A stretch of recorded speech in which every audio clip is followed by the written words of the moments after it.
7 na ng, past 7 ng gabi na dito sa New Jersey. Bergenfield. Pero maliwanag pa rin guys.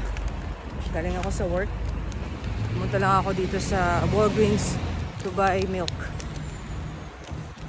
Worth $1. Oh, $1 something cents.